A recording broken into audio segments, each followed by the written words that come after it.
ভারতে বিশ্বনবী হজরত মোহাম্মদ মুস্তফা সাল্লাল্লাহু আলাইহি ওয়াসাল্লামকে প্রহিত কর্তৃক কটূক্তি ও বিজেপি নেতার সমর্থনের প্রতিবাদী সমাবেশ করেছেন বাংলাদেশের বিভিন্ন জেলা উপজেলার ধর্মপ্রাণ মুসলমান।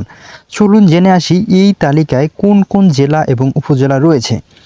ইসলাম ও হজরত মোহাম্মদ মুস্তফা সাল্লাল্লাহু আলাইহি ওয়াসাল্লাম সম্পর্কে কটূক্তির প্রতিবাদে ইসলামী ছাত্র আন্দোলন বাংলাদেশ বিভিন্ন জেলায় বিক্ষোভ মিছিল করেছে। এই প্রতিবাদী সমাবেশগুলো অনুষ্ঠিত হয়েছে নিম্নোক্ত জেলাগুলোতে: ভোলা জেলা উত্তর, ভোলা জেলা দক্ষিণ। ইসলামী ছাত্র আন্দোলন বাংলাদেশ ভোলা জেলা উত্তর কর্তৃক আজকের এই স্বল্প সময়ের আয়োজনে ছোট্ট এই ছোট্ট আয়োজন এদেশের নবী প্রেমিকদের আয়োজন, নবী প্রেমিকদের হৃদয়ে রক্তক্ষরণের আয়োজন। যদি ভারত সরকার আমাদের বক্তব্য বুঝতে ব্যর্থ হয়, তাহলে আমি বিশ্বাস করি এদেশের গণমানুষের নেতা, মুসলমানদের নেতা, দল মত নির্বিশেষে আস্থাভাজন একজন নেতা পীর সাহেব চরমনার নেতৃত্বে ভারত অভিমুখে আবার লং মার্চের ডাক দেওয়া হবে ইনশাআল্লাহ।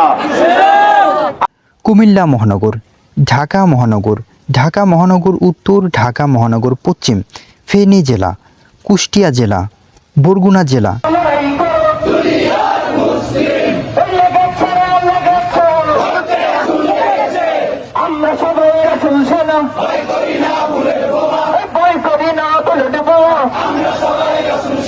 এগুলো বিভিন্ন জেলা ও উপজেলার ধর্মপ্রাণ মুসলমানদের প্রতিবাদের প্রতিফলন।